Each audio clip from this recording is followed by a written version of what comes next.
Okay. This is a class on attitude of gratitude. Yeah. Okay.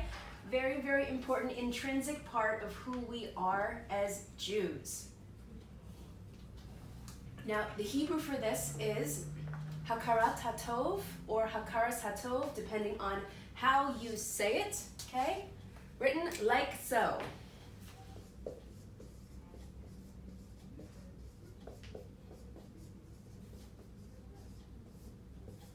Okay.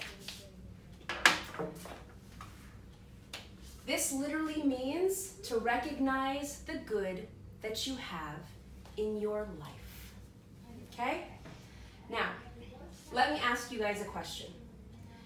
Do you think human beings naturally, meaning the baby who is born, okay, the toddler, the young child, that we naturally feel a sense of gratitude and thankfulness towards other people? Do we naturally express that, or do we naturally say, no, we want more?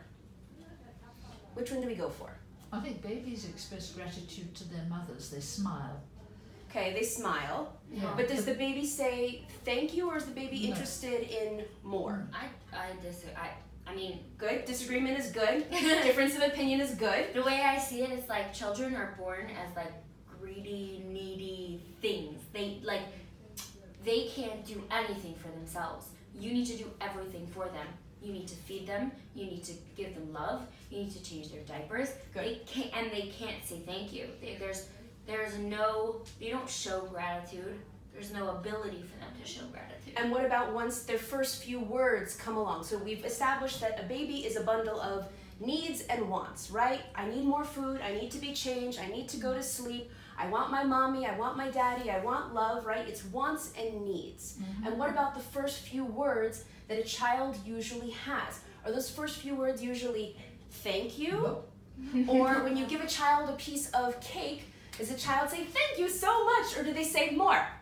I want more, okay? Like my little niece, when she gets her cashew milk, and she says more, okay? We have to teach children to say thank you. So what happens if somebody hasn't been taught this?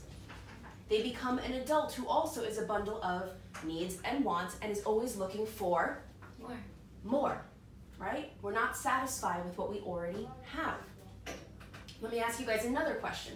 How do we personally feel, each one of you, when you extend yourself, you put yourself out there, you're trying to give to another person, okay? And you aren't thanked. How do you feel? I mean, it feels like you just did this big thing for someone and that you should be thanked, and so then you feel kind of upset. Right? We're not doing it. We're not doing the kindness in the first place so that we get thanked. But when we don't get thanked, how do we feel? Let down. Feel let down. We might feel taken advantage of. Right? It's not a nice feeling. It's not a feeling that makes us feel like, hey, I'd like to do this again. Right? I like to do this kindness again. I like to extend myself again in that same kind of way. So the Torah says the person who has 100 wants 200, okay? It is naturally part of the way that God created us that when I have one pair of shoes that I really like, I want another pair of shoes that I really like. And usually right after I acquire the first thing that I want, my brain immediately starts thinking about the next thing that I can acquire, the next thing that I want in my life. We don't even really settle for a moment and enjoy what we have. We automatically start thinking about what's the next thing that's going to come to us, right? Like my nephews.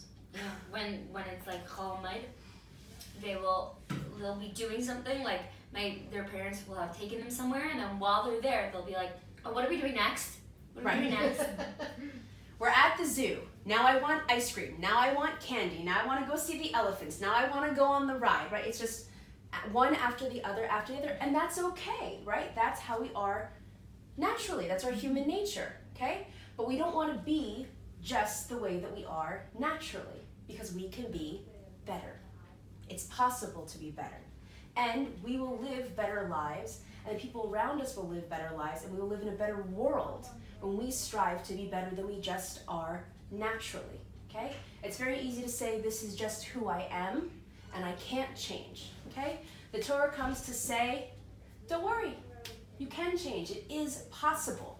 And you will live a better life, and the people around you will live a better life, and the world will be a better place. Okay? Heal the world, make it a better place. It's not just a fun kids song. All right? So the concept of recognizing the good, okay, is not just about the good that's going to come in the future. It's about right now stopping and taking an accounting of your life and saying, what good do I already have right now in my life? What good this moment has God already given me in my life? Because that concept, that thought process of I must have more and I want more comes because you keep on thinking that you're lacking. When we stop and we take stock of what it is that we already have, that changes the process. But this requires awareness. This requires mindfulness, right? This requires us to stop and actually think and use our brains. It's a novel concept, I know, but it's an important part of the process, right? Now, Pirkei Avot, okay, which is a fantastic book. In English, it's called Ethics of Our Fathers. Yes, okay? So in Pirkei Avot, in Ethics of Our Fathers, there is a quote from one of our great sages, Ben Zoma, who says, "Who is rich? The person who already appreciates what they have. The person who takes stock in their life and says, I already have so much good in my life. I have the breath in my lungs. My legs are working. I woke up today. Thank God." Okay? Not everybody has that same blessing. Not everybody gets that, right? I have people around me that I love. I have friends. I have a bed, a roof over my head. It's basic things that we all take for granted. And when we start taking things for granted, we no longer can recognize the good in our life. And it starts the cycle of looking for the next thing, right? In current culture nowadays, it's very big on new and next. What is next? What's going to come next? What's the next big thing, right? We don't even stop and settle in the moment. We're just thinking next, and let's top it, and bigger and better, okay? It's a concept in business, like bigger, better deal. We're always looking for the bigger, better deal, okay? The Torah says, chill out for a moment. Step back and look at the good that you already have in your life. Now, that doesn't mean that we don't continue to strive for better, okay? But we have to start from a place of recognizing what it is that we already have in order to know where it is that we want to go. Now, there is a word in Hebrew, okay? And it means rich. So just like ashir, exactly, okay? It's ayin, shin, yud, resh, okay? It's spelled like this in English, ashir, okay? Or like this in Hebrew, ayin, shin, yud, resh, okay? And every single one of these letters stands for something, okay? So if you break it up, you have like ayin, shin, yud, resh, okay? The ayin, okay, stands for the Hebrew word einayim, which means your eyes, okay? The shin stands for the Hebrew word shinayim, which means your teeth. The yud stands for yadayim, which means your hands. And the resh stands for raglayim, which means your legs and your feet, okay? So when we talk about who is the rich person, okay, that's what Ethics of Our Fathers says. Who is the person who is ashir, who is rich? It's the person who is able to take stock and realize, I have my eyes, I have my teeth, I have my hands, I have my legs and my feet. Do you know what I can do with that? Everything in the world. Because if you see a person who doesn't have one of these things, you see how they're truly lacking, okay? And even the people who don't have those things, okay, they have to look at what else they already do have in life. What else, the other gifts that God has given them, okay? But we see from a person who's blind, we see from a person who, God forbid, is even you get hurt and you can't use your hand for a little while. You can't use a finger for a little while. And you recognize how much you need to be able to use these things on a daily basis. You realize you took it for granted. You thought you woke up today and you signed a contract that everything is going to work right, right? That we're going to feel good, that everything is going to go our way, right? So let's talk about what is the biggest detractor or the biggest thing that's taking us away from being able to have a sense of recognizing the good in our life. What do you guys think? With me, I think it was because becoming a Baal Tshuva, Okay. and then learning thankfulness. So learning thankfulness helped you to have an attitude of gratitude. Well, thankfulness is an attitude of gratitude. Okay, so what's the biggest barrier to having an attitude of gratitude? What holds us back from being able to do that? Pride. Okay, pride. That's a good one. What else? Expectation. Expectations. Fantastic answer. Okay, everybody's giving good answers, by the way. Can you clarify that? What do you mean by expectations? Like So, maybe like take things for granted. Like we expect to wake up and. So- like it's a given. Amy hit the nail on the head. Okay, how does most of the world operate? We have a sense of expectation. Okay, think about, for example, in America, what do we have? We have the Bill of Right. Rights. The Bill of Rights. These are all the things that I am entitled to, right? Yes, entitlement. A sense of entitlement is the biggest barrier to having an attitude of gratitude. Because you think, a person might think, okay, I'm doing everything right. I should get the job that I want. I should get the husband that I want. I should get the children in the time frame in which I want them, right?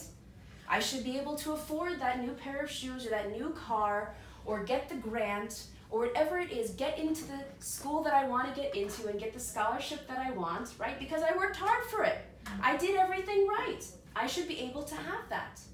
When we have a sense of entitlement, it blocks us from being able to see all the good that we already have in our lives, okay? It blocks us from being able to have an attitude of gratitude. So long as we think that there is a subconscious contract of all the things that we're owed, right?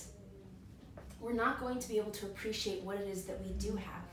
Because when we do have a day where, unfortunately, we can't use our thumb, okay? Has anybody ever hurt their thumb and they can't use it for a little while? You gotta cut, you gotta burn, you gotta scrape, okay? And you can't use your thumb on your dominant hand. I've had it with other things. I mean, I couldn't use my foot, I couldn't use Okay. my arm, you know. Great examples, right? So what happens? All of a sudden you realize, oh, I took it for granted that I could just use my hand in the way that I want to because I don't think about it on a daily basis. I don't wake up and say, thank you so much that my hand is still working, okay? But as soon as it stops working, all of a sudden I recognize and I realize it's not a given, right? Health is not a given. Getting the job that we want is not a given, okay? Getting everything ticked off on our checklist of all the things that we want in life, okay? These things are not givens. Instead, what the Torah says is these are all gifts from God, okay? Every one of these things is a gift, not because we deserve them, but rather because God is so kind and so good to us that he gives these things to us regardless of whether or not we deserve them. And what he wants us to do is take stock of our lives, recognize the good in our lives, and then once we recognize the good, start thinking about what is the source of all that good. Abraham, our forefather, in the Torah he's called Abraham Avinu. Abraham, our father.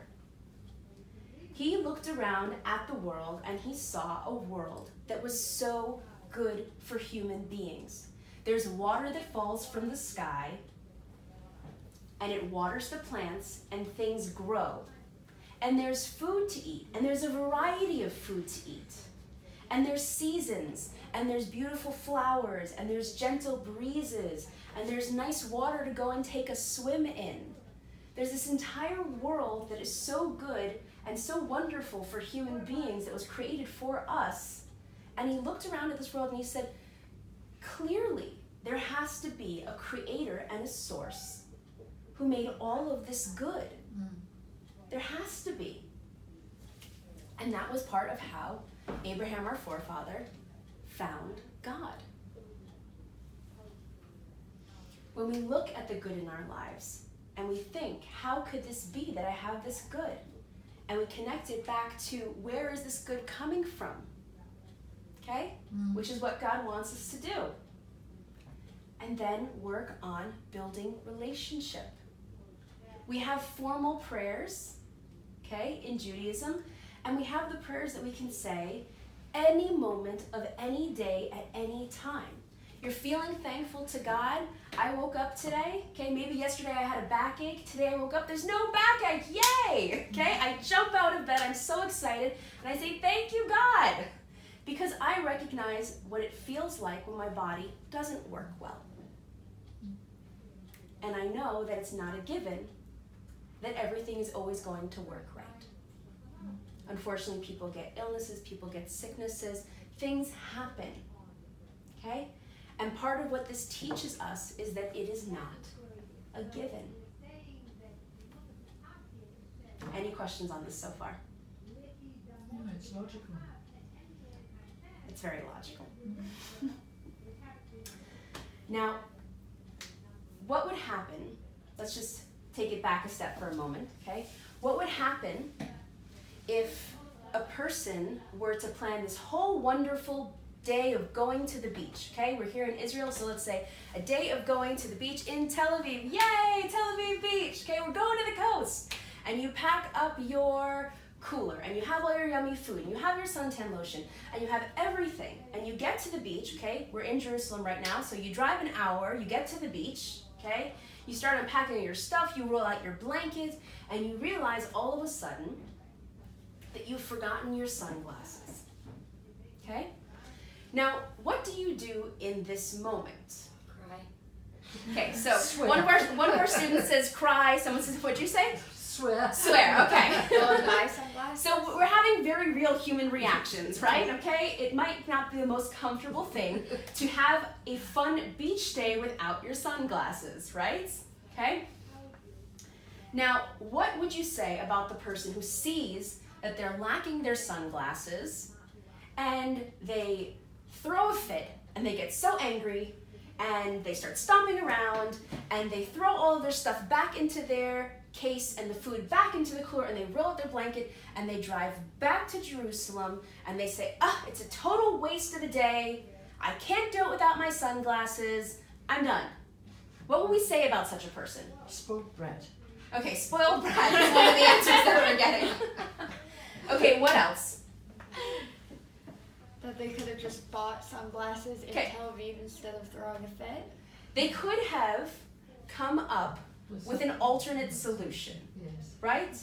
They Yeah, could bad have coping they skills. could have rented one of the umbrellas. Okay, they could have sat under one of the awnings. They could have found a way to be in the shade so they wouldn't only have the sun beating down upon them. They could have found ways to work around things. Okay? But when we get so caught up in our sense of entitlement, which really means I think that my life and my day is supposed to go a certain way. I have a script already planned out in my head and this is how it's supposed to go, right? And when it deviates from that script, because really it's going not according to my plan, but really it's going according to whose plan all the time? Hashem's. God's plan, Hashem's plan, okay? So what happens when it deviates for just a moment, or maybe a big moment, okay? Like the sunglasses that got left behind. So we would say for a person to throw everything away because of this one blip, because it didn't go according to my script and my plan, would be absolutely ridiculous, right? It's such a waste. But what about, now let's bring it back maybe to a little bit more realistic, okay? Because the average adult is probably not going to do that, okay? But let's instead think about a more realistic example. So what about the person who is stuck in bumper to bumper traffic? Okay, I left on time, I did everything right, okay? And what do? They allow themselves to become totally overcome with anger, and they might be stomping around their office for the rest of the day, or even maybe just for the next hour, or allow themselves to go to such an angry place because they got stuck in traffic, and that wasn't the plan. I left early, there shouldn't have been a traffic accident, this shouldn't have happened, okay? Again, it's my plan versus God's plan, right? So when God gives me these moments, okay, which we call tests or challenges, it's an opportunity for me to work on myself. It's an opportunity for me to work on my anger, okay? Because the world is a better place when I am not an angry person. I live a happier, healthier life. My anger hurts who the most? You. Me. Being impatient hurts who the most? Me. Okay? It hurts your relationships. It hurts everything in your life. Not forgiving somebody hurts who the most? You. Me. When I withhold forgiveness, it hurts me the most. So all of these times when we go off plan, okay, because really it's God's plan always, but we just realize in those moments when it seems to deviate, right? Okay? These are all challenges and tests and moments for me to recognize if I can be aware and mindful enough. And it's an opportunity to work on myself and to level up from where I have been before. So what will we say though about it's the same situation, right? The person who allows one moment getting stuck in traffic to affect the rest of their day. Have we ever been that person? Have we ever been around a person where one thing goes wrong, or even maybe a couple of things go wrong, and all of a sudden they're stomping around and they're angry, and there's a dark cloud hanging over them? Maybe for a little while, maybe for the rest of the day, maybe for the rest of the week, okay? Have we all met people like this? Absolutely. Okay. Have we sometimes been those people? Mm-hmm. Never. Absolutely. Never. we have a mixed audience. I'm kidding. I know. So sometimes, look, sometimes you eat the bear, sometimes the bear eats you. Okay, this is an old saying. Okay, what does that mean? Sometimes you're seeing this action in other people, and sometimes you're the one exhibiting the action, okay? But even when we see other people behaving this way, this also is a gift that God has given to us in our lives to see somebody else behaving this way and say, ooh, is that what I look like when I do that? I don't want that to be me. Yes, Ricky? Have you ever read the book Manny in a Pickle? No, I have not. Okay, it's a kid's book. Okay. The main idea of the story, it's meant for kids to learn that their parents are allowed to say no or supposed to say no. Good. Boundaries are a good thing, right? But the premise of the story is that this kid, when he was a child, he learned from a very young age that if he wanted something, all he had to do was scream and shout. And then his mom would give it to him. And then now he's a grown adult, and he goes to the grocery store, and he's looking for his dill pickles, and he can't find his dill pickles. And he asks the store manager, and the store manager says, we don't have pickles. And he's like, what do you mean you don't have pickles? And he starts throwing a fit like he did as a kid, and everyone just looks at him funny, and it does nothing. And he's like, why is my fit not working? What's going on? And he's shocked that all of a sudden it's not working anymore. And he comes back to real life, and he realizes that, gratitude and that whole idea around how, just because one thing goes wrong, it doesn't mean that Beautiful. your day is ruined. So it's a very cute book, actually. Thank you for sharing that story. That is a perfect example. When we don't fix this as children, it becomes a habit that lasts into adulthood, okay? And then it's not cute in a toddler. It's really not cute in an adult. Yeah, that's the point of the story. Right? Yeah. But the good news is, once again, okay, It might be an easy or a simple thing to say, of course, have an attitude of gratitude. Of course, think about the good in your life, okay? It's an easy thing to say. Is it easy to do? No. No, absolutely not, okay? At no point am I going to lie to you and say, oh, easy as pie. What do you mean? Now that you've learned about having an attitude of gratitude, go out and be free and you're going to be perfect at this. No. Instead, what the Torah says is, it's a worthwhile thing to work on yourself, to better yourself. It's a possible thing to do. In no way, shape, or form do we say that it is easy, okay? But it is the best way to live your life. It is completely worthwhile, okay? And just like with anything else that is worthwhile in our lives but might be difficult to do, like for the Olympic athlete, okay, he knows that his coach is pushing him for a reason and a purpose, okay? He knows he's not eating that chocolate cake for a reason. He's denying himself for a reason, okay? None of us are Olympic athletes, so we get to eat the chocolate cake. But when the person is getting up at 3 o'clock in the morning and going and doing all of these strenuous exercises, right? He knows it's for a purpose and a reason. So even when it's painful, even when it's difficult, he says, I know it's worthwhile. My end goal is worthwhile. So we need to know that even though these things are not easy and they're not simple to do, and that yes, it does take, just like a muscle, okay? If a person, God forbid, okay, needed to go on bed rest for a little while, okay, they might have to do physical therapy afterwards, okay? Your muscles don't always work the same. So just like you have to retrain your muscles, if you don't have these muscles up until this point of recognizing the good, okay, and working on dismissing that sense of entitlement, right, that makes us not able to have this sense of gratitude and that blocks us, right, it's a barrier for us. The good news is, okay, you can start working that muscle right now. You can start working it out every single day, a little bit more and a little bit more. And just like the person who's in physical therapy, okay, can see that that muscle gets stronger and stronger every day through working it every day, okay? When we work on anything, patience, anger, having in this case a sense of gratitude, right, for the good we already have in our lives instead of just reaching and searching for more and next and the bigger, better deal, okay? So it becomes easier. When we have that sense of awareness and mindfulness, every single day it becomes easier and easier and easier to have this sense of gratitude. And it also becomes easier to connect it back to God, right? Hashem, our source, the one who's giving us all of these good things in our lives, okay? Now, it's important to note that sense of gratitude, you can start anywhere, okay? You can start with your roommate. It's a good place to start if a person has a roommate, okay? Yay! We have some roommates here in the room, okay? It's a good place to start. The Torah says that when you want to give charity or you want to do a kindness, you should start where? At home. At home. What does that mean? You look around you, you see who you're living with, you look at your family, you look at the people, your friends in your life, you look at your surrounding community, okay? This is a great place to start. Now, it's perfectly wonderful if you want to have a sense of gratitude for somebody 6,000 miles across the ocean. But what's going to most directly affect your life?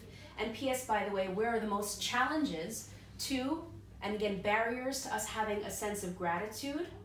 Where are the most challenges usually happening? Right here in front of my face on a daily basis. The people that I interact with on a daily basis. The people that I work with, the people that I live with, the people on the bus in the town where I live, right? These are all, what was that, Ricky?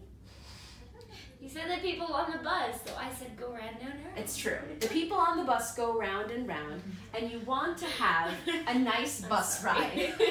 I'm sorry. You want to appreciate the person who's getting up out of their seat for you, right? You want to appreciate the bus driver. Now, very often, you want to appreciate. You want to try to appreciate. You want to try to appreciate them as much as possible. So what are we talking about here? This is a good point, okay? Maybe I could say, okay, it's easier for me to look at my parents and say, I might not love everything that they have done in my life, but I can recognize, okay, that they gave birth to me, that they put a roof over my head, like basic things, right? And even for the person who is adopted, the person can say, I'm so grateful that my birth parents gave birth to me, and that's the reason why I'm alive today. I'm so grateful that these people got together and had me because I'm grateful to be alive, right? Okay, so that's one level, the people that you interact with that might be your family or your friends. So what about, for example, service people? So what are we talking about? Somebody who's doing customer service, someone who is the bus driver, someone who is serving you food, okay? That person might be being paid to do a job. And yes, they're being paid to do their job, hopefully well, okay? But they're a human being too, with their own life, with their own things that are going on. Maybe they just got bad news, okay? Maybe they just found out that someone is very sick. Maybe they just found out that someone got into an accident, God forbid, right? Okay? We never know. Just like we're human beings and we want to be treated as human beings and given the benefit of the doubt, right? So we also have to have that same sense when we look at people who are providing a service to us, okay? One of the biggest tests of who you are and your character as a person is how you treat the people you're never going to see again, okay? The valet driver who parks your car, the waitress who brings your food, okay? If a person is so lucky to have a car, not everybody in Israel has cars, okay? The person who brings your food, okay? The person who is helping you out with something over here, the person who is sweeping the floor in your school, okay? Whoever that person might be, yes, they're getting paid to do a job. But the Torah comes and says, it doesn't matter that they're getting paid to do a job. You also have to have a sense of gratitude because that person is doing this job for you, right? And thank that person when you see them. Thank the person who's sweeping the floor. Thank the person who's washing the dishes, okay? On a very basic level, here in Jerusalem, people are constantly being hosted for Shabbat, okay? For the Sabbath, for meals, okay? Bring a gift. Show your appreciation, right? For your host. Say thank you for the meal, okay? There is a after blessing that we say after we have eaten bread, okay? And there is a commentary in the Torah that says, if you say the after blessing, but you forget to thank your host and your hostess, the people who made the meal, it's as if you haven't really done it properly. Because yes, you want to thank God for all the good in your life, but he also gave us a level of relationship that is not just between us and him, but also between us and other people. And God also wants us to work on our relationship with other people and be kind to other people and show appreciation to other people. When we're able to look at the people in the world around us, in this physical world, which is a much easier place to relate to, right? And we're able to have that sense of gratitude to the people in our lives, whether they be someone we're never going to meet again, like a waitress, okay? Or someone who we're going to see constantly, like a roommate or like a parent, okay? It makes no difference. You can work on having an attitude of gratitude in any of these places, and they're all valid and worthwhile places to work on this. Okay? So, what are some of the ways that we can make sure that we will maintain our sense of gratitude? So what did we talk about so far? What are some of the tools in our toolkit to have this sense of gratitude? Think about what it would be like without it. Good. Think, first and foremost, okay? Turn our brains on and think about what our life would be like without this person, without this gift from God, without my lungs. Constantly working and moving every single moment. The human body is an incredible thing. One tiny cell goes out of whack, okay, and everything goes haywire. The human body is an amazing, incredible thing. So first and foremost, stop and think, okay? Be aware, be mindful. If you know that it's something that you want to work on every day, right? If you're mindful of it, if you're aware of it, it's going to change everything for you. If you're not aware of it and you're not mindful of it, so day to day there probably isn't going to be much change and much flow from one stage to the next, okay? What else are some of our tools that we have?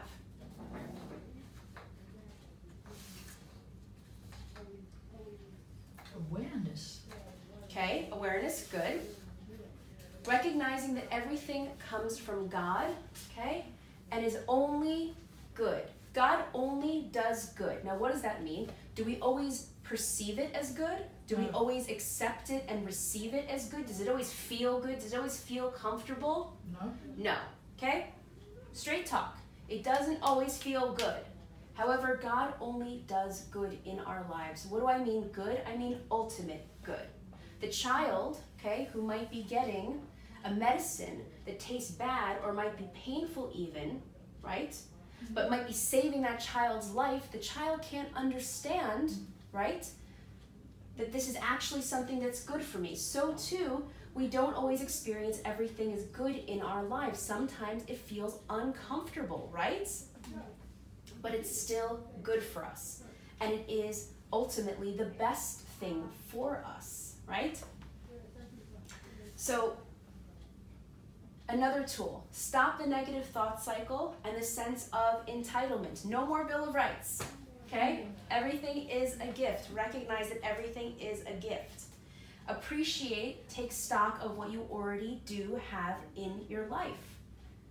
Develop a habit of expressing thanks for everything that you receive, both the big things and the small things. When we develop a habit, right, we can develop good habits and we can develop not so great habits, okay? This is a good habit to develop and work on, and we're constantly in a state of giving and receiving throughout our days.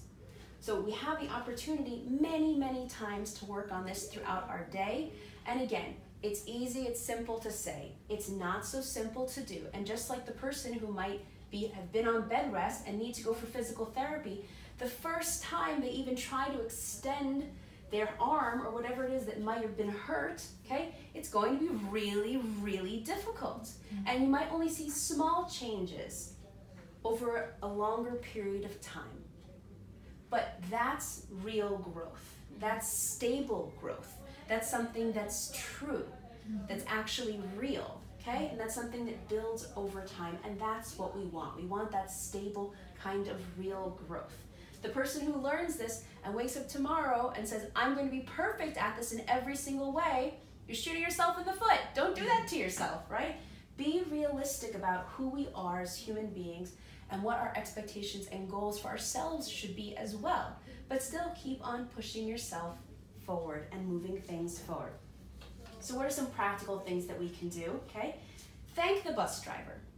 Write a thank you note for somebody who has done something good and nice for you in your life, because even though thank you notes to some extent have gone out of style, okay, currently, when I was younger, I remember writing for my bat mitzvah, okay, when I became 12 years old, okay, I remember writing all my thank you notes out to people, and I had to, the moment the party was over, I had to sit and write everything down, okay? And it makes such a big difference to people. Even a short note, expressing thanks for something, right? That they were very, very happy to do. But it changes something also for them, and it makes them feel like it was so much more worthwhile. And they're so much more likely to do a kindness again. This is the kind of pay it forward kindness that we want to have, where we do a good deed and other people express thankfulness, and then it influences the next person to also express gratitude and also do more and more kind and good deeds. This is the kind of world that I want to live in, and that I hope everybody else wants to live in as well, right? So we're going to end off here on our class on attitude of gratitude, okay? Hakara satov or hakarat hatov, depending on how a person says it. Do we have any questions before we end off the class? No questions? No. Okay, great. Thank you all. You've been wonderful, and have a good day. Thank you. Thank you. My pleasure.